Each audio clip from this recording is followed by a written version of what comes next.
গ্রামের জনসংখ্যা ৩,১৫,৭৮০, যার মধ্যে 1/5 পূর্ণবয়স্ক মহিলা ও হাফ অংশ পূর্ণবয়স্ক পুরুষ। তাহলে শিশুর সংখ্যা কত? উত্তর,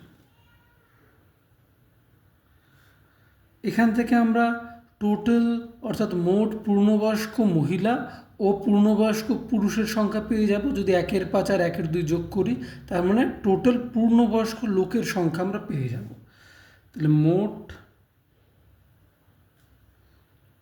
পূর্ণ বয়স্ক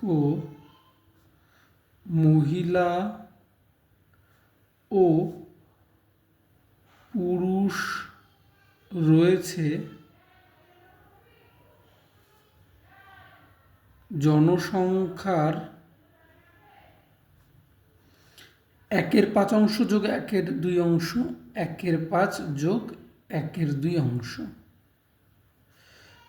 ইজিক্যাল টু নিচে হবে 10, ওপরে 2 যোগ 5 ইজিক্যাল টু 7/10। তাহলে মোট অংশ অর্থাৎ 1, তার থেকে যদি 7/10 অর্থাৎ পূর্ণবয়স্ক লোকের সংখ্যা বাদ দিই, তাহলে যেটা পড়ে থাকবে সেটাই শিশুর অংশ। সুতরাং গ্রামে শিশু রয়েছে জনসংখ্যার 1 - 7/10 ইজিক্যাল টু 3/10। তাহলে জনসংখ্যার 3/10 রয়েছে, আর জনসংখ্যা আমরা প্রশ্নে পেয়েই গেছি 3,15,780, তার 3/10 করলে টোটাল শিশুগত পেরিয়ে যাবে। সুতরাং গ্রামে মোট শিশুর সংখ্যা